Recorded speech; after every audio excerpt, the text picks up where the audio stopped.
Hi friends, welcome to news pocket.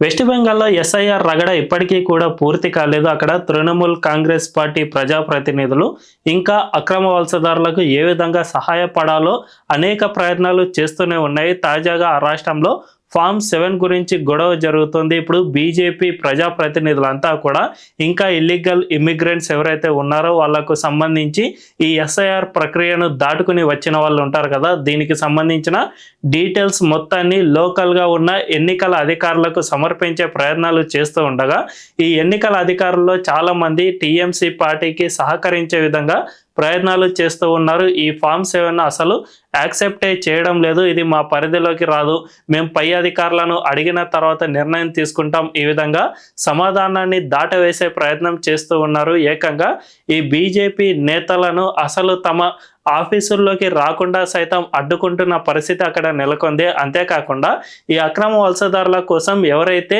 ఈ SIR ప్రక్రియలో voter కార్డులను కోల్పోయారో వాళ్ళంతా కూడా ఇప్పుడు ఎన్నికల ఆఫీసు ముందు పెద్ద ఎత్తున నిరసనలు ఇలాంటివి తెలుపుతూ ఉన్నారు.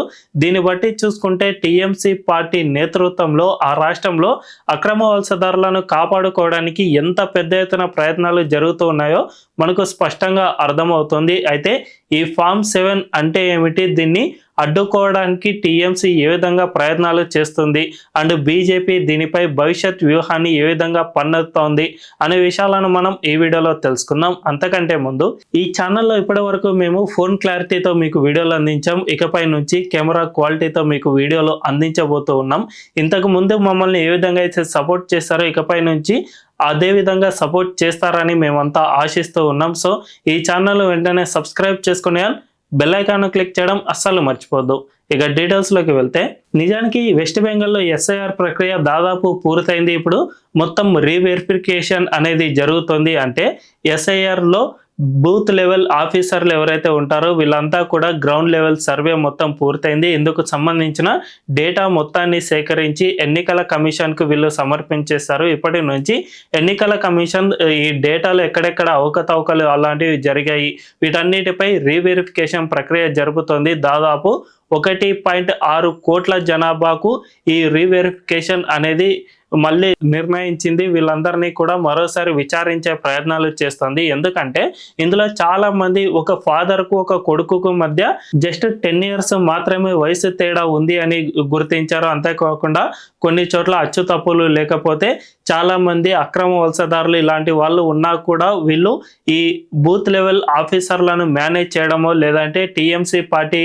కార్యకర్తలతో వీళ్ళు అనుసంధానంతో కొన్ని అవకతవకలు జరపడము ఇలాంటివి చేస్తూ వచ్చారు. అందువల్లనే ఇకపై నుంచి అక్కడ రీవెరిఫికేషన్ ప్రక్రియ జరుగుతుంది. ఇది మొత్తంగా ఫిబ్రవరి 14వ తేదీ వరకు జరగనుంది. సో ఈ మొత్తంలో టీఎంసీ పార్టీ పెద్ద ఎత్తున ట్యాంపరింగ్ చేసే ప్రయత్నాలు చేస్తుంది. ఇప్పుడు రాష్ట్రంలో మమతా బెనర్జీ అధికారంలో ఉన్నారు కాబట్టి ఆమె చెప్పినట్లే అధికారులు సైతం వినాలి, లేకపోతే భవిష్యత్తులో మీ తాట తీస్తాం అనే విధంగా అక్కడ కార్యకర్తలు వార్నింగ్ ఇస్తూ ఉన్నారు. టీఎంసీ నేతలు పెద్ద ఎత్తున ఈ ప్రభుత్వ ఉద్యోగులపై ఒత్తిడి తీసుకువస్తూ ఉన్నారు. ఎందుకంటే ఈ ఫామ్ 7 అనేది ఇప్పుడు చాలా ఇంపార్టెంట్ రోల్ ప్లే చేస్తుంది. జనరల్గా ఎక్కడైనా కూడా ఒక ఫేక్ ఓటరు అనే వ్యక్తి ఉన్నారు అనుకోండి, అతను ఈ ఎస్ఐఆర్ ప్రక్రియ దాటుకుని వచ్చినా కూడా ఇతర పార్టీలకు అంటే బీజేపీ విపక్ష పార్టీ అంతేకాకుండా ఎన్నికల కమిషన్ నుంచి గుర్తింపు పొందిన పార్టీలు ఏవైతే ఉంటాయో ఈ పార్టీలన్నీ కూడా ఫామ్ 7 సబ్మిట్ చేయడానికి అవకాశం లభిస్తుంది. సో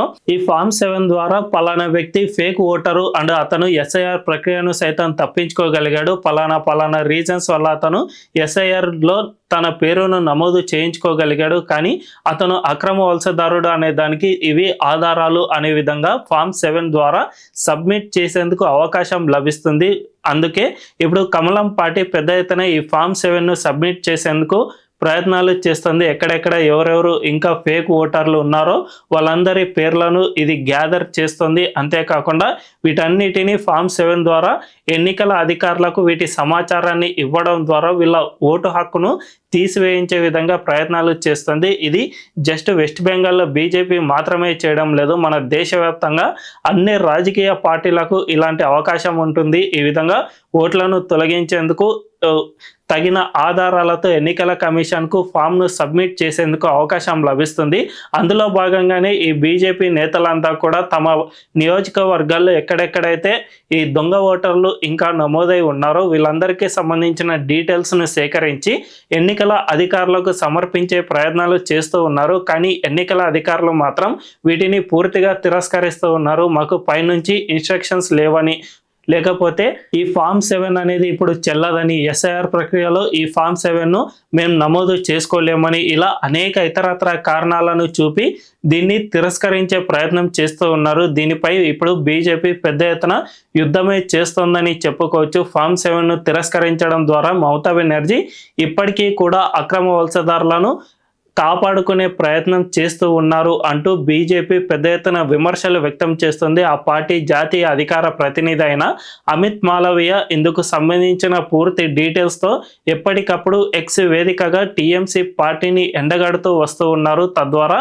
ఆ పార్టీ ఇంకా అక్రమ వలసదారులను ఏ విధంగా సపోర్ట్ చేస్తుంది, వాళ్ళను ఏ విధంగా కాపాడుకోవాలి అనే విధంగా ప్రయత్నాలు చేస్తుందో దీన్ని బట్టే మనకు స్పష్టంగా అర్థమవుతుంది. సో మమతా బెనర్జీ ఎప్పుడైతే అధికారంలోకి 2011లో వచ్చారో అప్పటి నుంచే ఈ అక్రమ వలసదారులను క్రమంగా తన రాష్ట్రంలో స్థిరపడేలా చేశారు. నిజానికి అంతకుముందు ఆమె ప్రతిపక్ష నేతగా ఉండేవారు. ఈ ప్రతిపక్ష నేతగా ఉన్న సమయంలో ఏకంగా పార్లమెంటు వేదికగానే అనేక సార్లు ఈ అక్రమ వలసదారులకు వ్యతిరేకంగా ఆమె పోరాటం చేశారు. ముఖ్యంగా అప్పుడు వీళ్ళంతా కూడా కమ్యూనిస్టు పార్టీలకు ఓటు బ్యాంకుగా ఉండేవాళ్ళు. అందువల్లనే మమతా బెనర్జీ వాళ్లకు వ్యతిరేకంగా పార్లమెంట్లో అనేక సార్లు పేపర్లు చింపివేయడం, ప్లకార్డులు పట్టుకోవడం, ఒకసారి అయితే దీనికి సంబంధించిన దస్తావేజులు అన్నీ తీసుకుని ఏకంగా స్పీకర్ పైన విసిరి నిరసన సైతం వ్యక్తం చేశారు. అయినా కూడా అప్పట్లో ఎవరు చర్యలు తీసుకోలేదు. అప్పట్లో కేంద్రంలో యూపీఏ గవర్నమెంట్ ఉండేది, కాంగ్రెస్ ప్రభుత్వం మనందరికీ తెలిసిందే ఈ అక్రమ వలసదారులకు పెద్ద ఎత్తున సపోర్ట్ చేస్తూ ఉంటుంది. అదే సమయంలో కమ్యూనిస్టు ప్రభుత్వం సైతం వీళ్ళకే సపోర్ట్ చేస్తూ ఉంటుంది కాబట్టి అప్పట్లో చర్యలు తీసుకోలేదు. కానీ మమతా బెనర్జీ ఎవరికైతే వ్యతిరేకంగా పోరాటం చేశారో వాళ్ళనే 2011లో తాను అధికారంలోకి వచ్చిన తర్వాత తన ఓటు బ్యాంకుగా మార్చుకోవడం స్టార్ట్ చేశారు. సో గతంలో కమ్యూనిస్టు పార్టీలు ఏ విధంగా అయితే చేశాయో అంతకు రెట్టింపు వేగంతో వెస్ట్ బెంగాల్లో ఈ అక్రమ వలసదారులను తీసుకురావడం, వాళ్ళకు ఫేక్ ఆధార్ ఓటర్ కార్డులన్నిటినీ కూడా ఇచ్చే విధంగా తమ పార్టీ నాయకులతో పని చేయించింది. తద్వారా తన రాష్ట్రంలో పెద్ద ఎత్తున ఈ అక్రమ వలసదారులందరినీ సెటిల్ చేసేలా ప్రయత్నాలు చేసింది. అందువల్లనే ఇప్పుడు వెస్ట్ బెంగాల్లో ఇంత పెద్ద ఎత్తున ఫేక్ ఓటర్లు అండ్ ఆధార్ కార్డులు బయటపడుతూ ఉన్నాయి.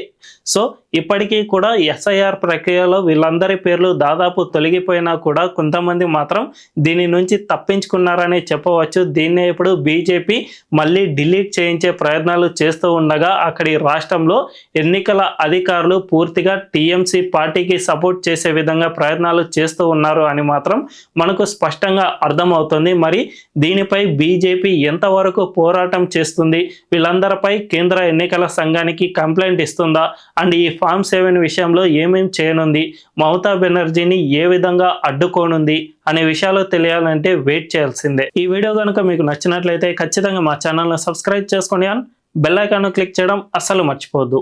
Thank you.